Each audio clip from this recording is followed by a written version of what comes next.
Coming up, has Nia Jax teased leaving WWE? AEW outperforms Raw, and we're getting spoilerific for the weekend's wrestling, and much more. So subscribe to the channel and wrestling news shall be yours on a daily basis. Support WrestleTalk! In life, there are only three constants: death, taxes, and Nia Jax's feuds that go on for ages. The irresistible force has been irrepressible on the pandemic-era WWE TV, whether that's putting Lana through tables, having a good old flirt with Reginald, or causing an absolute storm on Twitter with cryptic messages. Guess which one we're talking about today?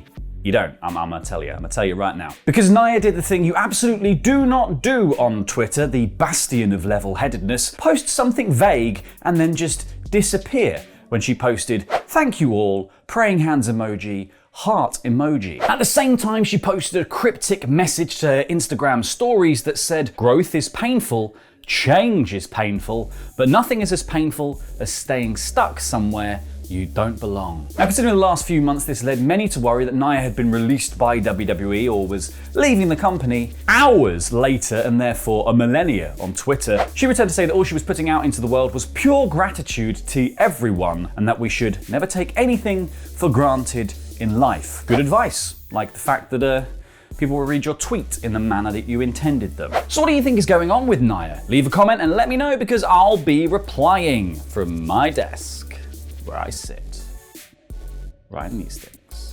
Now, don't get angry, because I have some news, but you have to stay calm. Are you sitting down?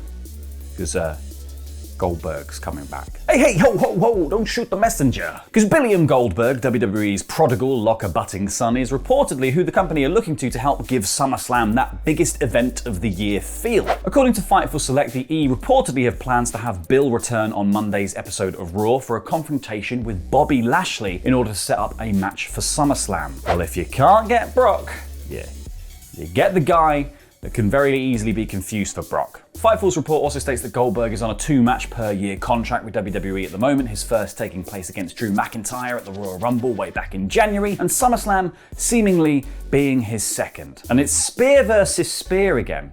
We've gone back to that. If it ain't broke. Now, for those of you hoping that tantalizing TBA spot in the Women's Money in the Bank match this weekend was going to be filled by a returning star and the only man welcome in a women's match, Becky Lynch, think again. Adam. Because WWE quashed those hopes beneath a Superfly splash as they announced in an official statement on their website that Tamina would be taking the spot, joining her fellow tag champ Natalya in the contest. And may I just be the first to say, yes, mate. Thank you, WWE, you beautiful, boring, terrible bastard. I am one step closer to getting my championship back.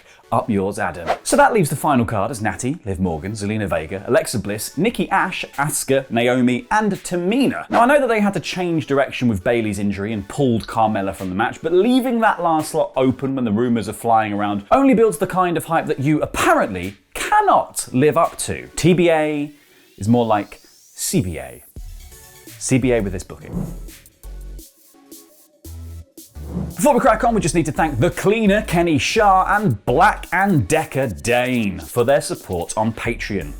And those rumours about a certain Becky Lynch, they still be a-flying, because it really does seem like Becky is coming back to kick some lass. Now, Lynch gave birth to a daughter in December 2020 and has been teasing her WWE return ever since, but a lot of reports are pointing to this week being where she makes her grand re-emergence. There have also been reports that she's been training at the Performance Center in prep for a return to in-ring action recently, so it really does seem like she's gearing up. PW Insider are now reporting that Lynch is set to be at Dickies Arena for Sunday's Money in the Bank, though it's unknown whether she will appear on the show. She is now definitely not scheduled for the Money in the Bank ladder match. My predictions aside, I've got my fingers crossed that someone actually gets the backstage beatdown and Lynch is the one who steps into the breach, because if she wins the briefcase, there's a lovely bit of symmetry with her gifting the Raw Women's title to Asuka after last year's pay-per-view, and now she's got a title shot. Though I could also see her wandering out to confront the winner of Rhea Ripley versus Charlotte Flair, which is also giving me strong vibes that Chaz is going to be picking up the victory. Oh, Adam.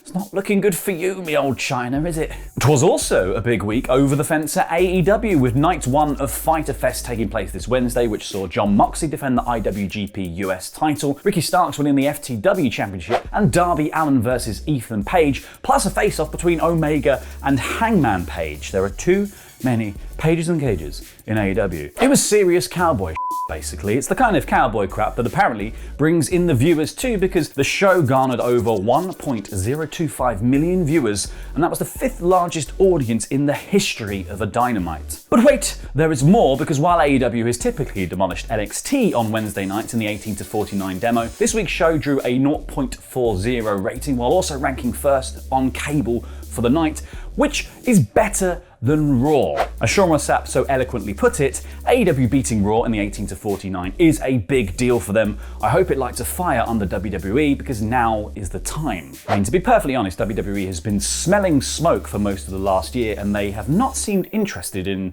even opening a window to let some fresh air in. Fyter Fest also saw Malachi Black in AEW's smoke room tell Cody Rhodes a story about a dead horse he once knew. This was continuing on the story of Black's debut, where he attacked Rhodes and Arn Anderson. However, the match that is seemingly brewing between the two might have to happen very soon, not only because you don't want to be flogging said dead horse, because Cody Rhodes may be taking some time away from AEW. TBS has announced a 2nd season of the Go Big show that's been commissioned, which featured Cody as one of the judges. Production on the 10-episode season is set to begin next month in Georgia, so Cody is going to need some time away. Now, last year Cody dropped the TNT Championship to Brody Lee to buy himself a few weeks off, so he could be putting Black over pretty strong in the culmination of this short feud in order to write himself off TV for a while. One other teeny tiny nugget of AEW news is that Cageside Seats confirming that Chris Jericho has reportedly filed to trademark God of War.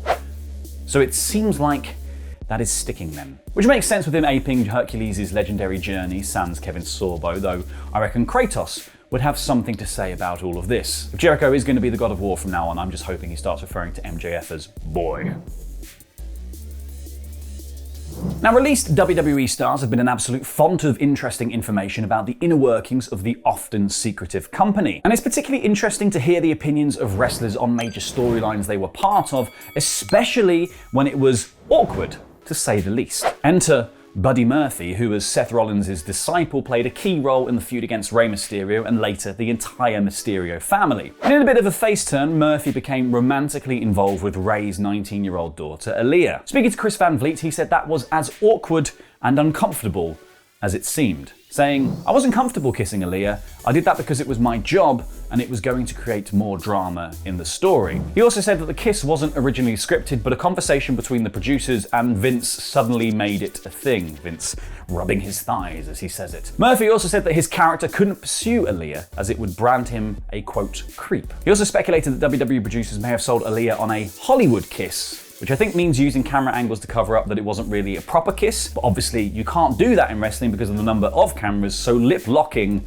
was the only way to go. Murphy said eventually it looked great. The aftermath wasn't great for me, but we are both adults, we are both acting, we gave each other a high five after it, and that was it. Now, NXT UK was due some serious excitement as a rerun of one of the best matches of last year was scheduled for next week's show, Walter versus Ilya Dragunov 2. Now, unfortunately, WWE reported that the match won't go ahead as Walter has been declared unable to compete after sustaining an injury. On Twitter, WWE released a statement saying, WWE medical staff has confirmed NXT UK champion Walter has suffered a severe injury to his left hand and has been deemed unfit to compete for his scheduled rematch with Ilya Dragunov. If it looks like a work and smells like a work, it's actually likely to be a shoot, because PW Insider confirmed that Walter is legitimately injured and this is not part of the storyline. Well, here's to a speedy recovery, Walter, because I cannot wait for that rematch. Hey, guess what? The latest issue of the WrestleTalk Magazine is available now, featuring our very own Luke Owens' special feature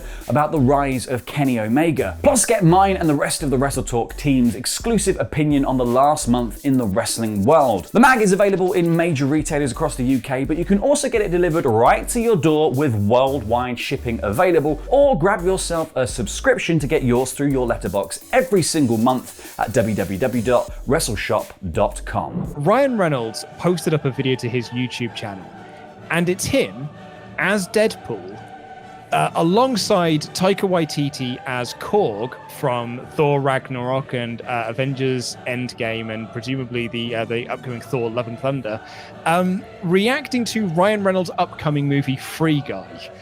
And this is... which is very funny anyway, because like Free Guy is a movie about an NPC in a video game who becomes sentient to the fact that he's in a video game, which is funny because Deadpool is a sentient comic book character who knows he's a comic book character in a comic book world. So that's quite funny on sort of a meta level.